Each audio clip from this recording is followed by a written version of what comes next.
Bonjour les gens, j'espère que vous allez bien. Tirage hebdomadaire pour la semaine du 12 au 18 septembre. Quelle est la couleur de la semaine avec le petit oracle des couleurs? Les énergies avec le tarot The Muse, tarot de Chris Hahn. Le chemin de la semaine avec le Osho Tarot Zen, Zen Tarot. Et un conseil avec les messages de ton cœur. Voilà, je présente toujours les jeux utilisés en début. Si ce n'est pas le cas, ils sont notés sous la vidéo dans la barre d'information. Alors, hop, merci.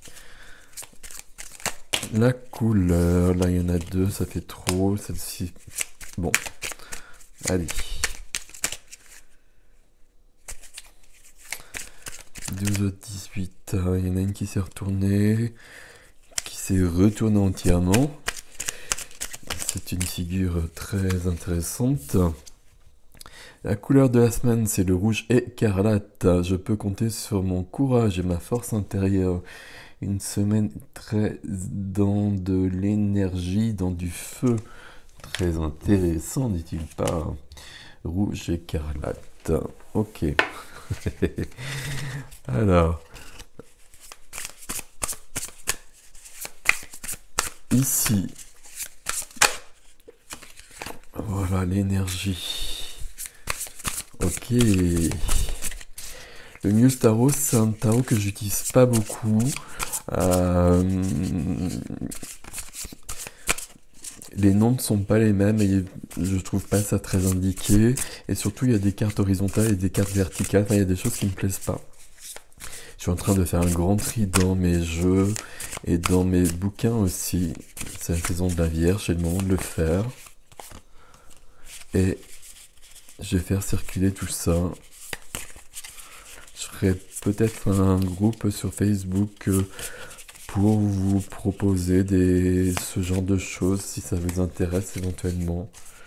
J'aime pas conserver des jeux que je n'utilise pas en fait. Alors, l'énergie de la semaine, c'est celle-ci, ce qui va nous aider, ce qui va nous freiner peut-être éventuellement. Donc, voilà, c'est ça que je n'aime pas. Bon, c'est pas grave. Et tiens donc, très intéressant, non pas très intéressant justement, mais on va faire avec. Alors, il y a le soleil, je ne vois plus rien quand il y a le soleil, vous le savez. Donc, ici, j'espère que vous voyez, c'est le cavalier d'épée. Le cavalier d'épée, ça nous parle de rapidité. On est bien dans cette notion de rouge, on est bien dans une notion d'action. Si on est dans une notion d'action, on va être sur de la communication. Euh, Pardon. Sur de la communication qui pourrait être pas si simple que ça, voire un peu conflictuel, hein. Le cavalier ici, il est bien dans cette énergie rouge qu'on a juste au-dessus, et puis il a envie de dire tout ce qu'il a besoin de dire. Alors quand je dis il, à chaque fois je le fais pour les cartes, mais c'est bien notre énergie à nous qui est là. Besoin de tout clarifier, besoin de tout éclaircir. Ce qui vient aider, c'est alors The Muse of Emotions, but c'est la reine de coupe, hein. Donc vous voyez, c'est pour ça que ce jeu, par exemple, je l'utilise pas sur un tirage astro. C'est un peu compliqué, déjà ne serait-ce que par la position. Bon, en même temps, vous voyez que les cartes sont quand même magnifiques. Ici, donc, ce qui vient d'aider, on est bien sur cette notion de dire tout ce qui doit être dit. Le fait que la reine de coupe vienne en soutien. Ici, on peut être... comment dire? C'est toujours très subtil de translater les énergies, de les traduire. Ouais, je suis fatigué, hein. Ces jours de pleine lune, c'est un peu compliqué. Reine de coupe ici, on va pouvoir, d'une certaine manière, alors quel terme je vais employer ici? On va pouvoir gérer Alors, j'aime pas le terme ici par rapport à ça, mais gérer les émotions et peut-être calmer un peu notre cavalier ici, qui a envie de s'exprimer, hein. Donc, vous avez vu que dans ce jeu, les épées, ce sont les voix.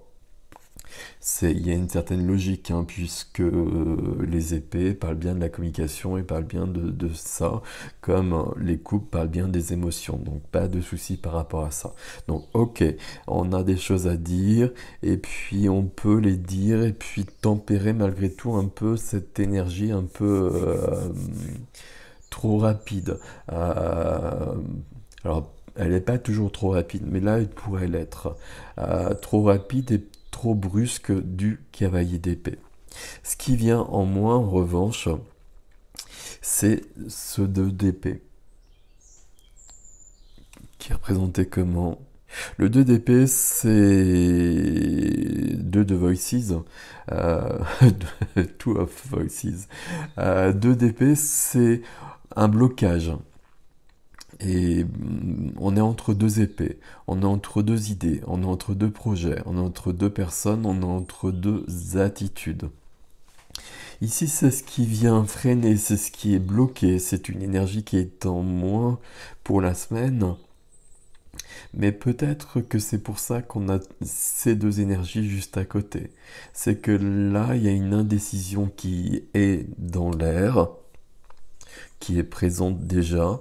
Et peut-être que le but de cette semaine, c'est bien de la dépasser et de faire un choix, de choisir quelque chose, d'ouvrir une porte qui reste fermée parce qu'on est dans une indécision qui est forte. On est dans une possibilité aussi de ne pas tout voir. On est dans quelque chose où on peut nier euh, ce qu'on ressent et puis nier les faits, ce qui nous vient de l'extérieur. Un déni émotionnel. Déni émotionnel, on a la reine de coupe juste à côté. Donc là, on va pouvoir vraiment faire un travail là-dessus et ouvrir quelque chose, ouvrir cette porte qui est là. Donc finalement, c'est plutôt intéressant. Et même ce cavalier d'épée qui, dans un premier temps, m'a un peu... voilà, bah, il est plutôt bienvenu. Ok. Alors, avec le tarot de chaud. Alors, tarot de chaud, je le prends jamais comme un tarot. Alors moi, je suis très très carré, hein. S'il n'y a pas 78 cartes, pour moi, c'est pas un tarot. Donc voilà. Et puis le tarot de chaud, c'est le jeu que j'utilise par contre depuis le plus longtemps. C'est le premier jeu que j'ai utilisé et je le prends vraiment d'une manière très très intuitive par rapport à tout cela. Alors, on va prendre cette carte. On a quand même la carte de l'épanouissement en dos, donc c'est bienvenu et on y va. Hop. Alors, je les prends. J'en prends 7, puisqu'il y a 7 jours. 4, 6, 7. J'en ai à l'envers, mais je les remets. Et dommage, mais je les remets quand même. Ok. On a quelque chose qui répond avec cette notion de tarot juste en haut. Les énergies du tarot. Ici, on s'ouvre, on prend conscience de quelque chose. Ou en tout cas, il y a une conscience qui s'ouvre, il y a une connaissance. Alors, on va pas forcément parler de conscience, mais il y a une connaissance, il y a un choix qui se fait parce qu'il y a une levée des voiles. Levée des voiles, le 2 d'épée, hein, si vous le connaissez sûrement, la représentation classique, c'est une jeune fille qui est prise entre deux épées, qui a un bandeau sur les yeux. Ici, le bandeau sur les yeux, à un moment donné, il disparaît. Il disparaît, on le voit juste à côté, puisque bah, le masque disparaît aussi. La carte de la politique, on se méfie de cela, pas de la politique, hein. On se méfie de cette notion de masque, hein. Le masque rieur et puis le masque pas très sympathique. Ici, attention, parce qu'aucun des deux n'est souhaitable. Si aucun des deux n'est souhaitable, ça nous ramène aux 2 d'épée ici. Donc, il y a peut-être un choix entre deux choses, mais peut-être qu'il va falloir plus de subtilité, plus de réflexion, et que le choix, il n'est pas aussi simple. Alors, c'est pas qu'il n'est pas aussi simple, mais il y a peut-être un compromis, il y a peut-être quelque chose à trouver entre les deux. Ok, avec cette notion de politique. Tout ça pour trouver sa place et pour avancer. Le portail de l'exclu n'est jamais fermé, le cadenas n'est pas fermé si vous regardez bien la carte et le portail peut être ouvert par cet enfant. Ici, message autre à un enfant intérieur chez chacun qui a besoin de plus de place, qui a besoin d'être entendu, qui a besoin de s'exprimer, qui a besoin d'être présent dans la vie de l'adulte. Ah, c'est le moteur, l'enfant intérieur. Et s'il est exclu, s'il est prisonnier, il a grandement besoin d'être libéré. C'est l'enfant intérieur, mais c'est le moteur, c'est lui qui détient la puissance. Et c'est lui qui fait que notre vie devient plus légère, entre guillemets ce terme, plus légère parce que plus alignée, parce qu'on est davantage sur le chemin, parce qu'on écoute son cœur tout simplement. Alors, beaucoup de vocabulaire à ce niveau-là, hein. Le cœur, l'enfant intérieur, l'âme, la petite voix, tout ça c'est simplement d'être en accord, d'être intègre avec soi-même et de suivre son vrai chemin, celui qui a été décidé avant de venir. Après, il y a le libre arbitre qui agit, mais le libre arbitre en général ne nous emmène que sur des terrains un peu minés. Si on écoute toujours cette voix intérieure, on va pouvoir faire un chemin beaucoup plus facile et surtout on va faire le vrai chemin. C'est ça qui est important. Ce qui nous amène à un partage et à partager qui l'on est avec les autres. Dans une grande complétude, mais surtout dans un grand épanouissement, dans une grande vérité. La dernière carte, je mets celle-ci au milieu, je la garde. On arrive donc à cette notion d'expérience de l'existence.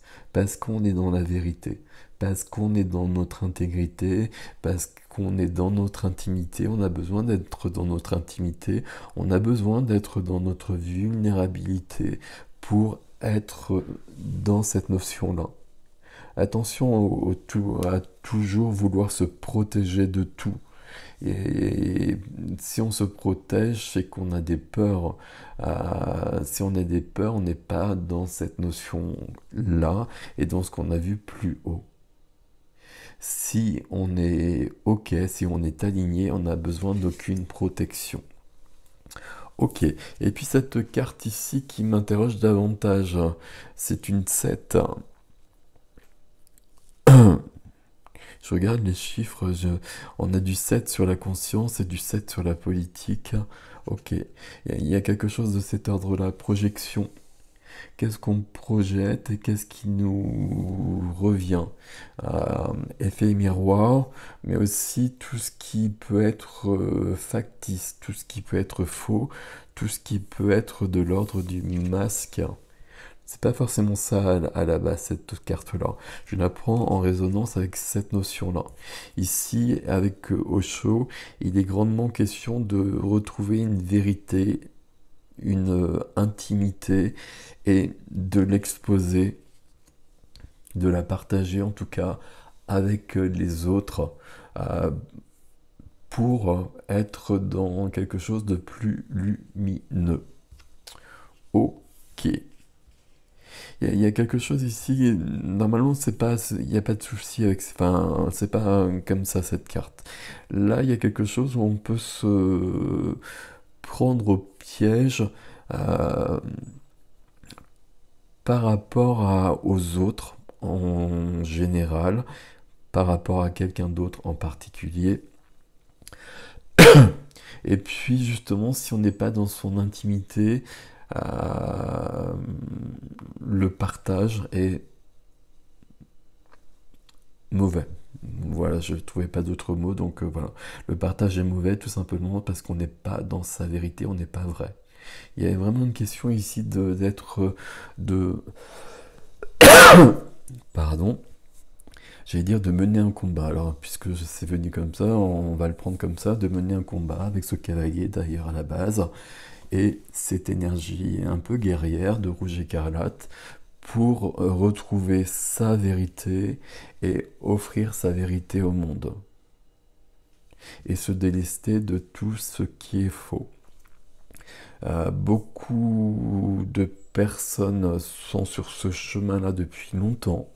Et vous savez qu'on enlève des couches à chaque fois.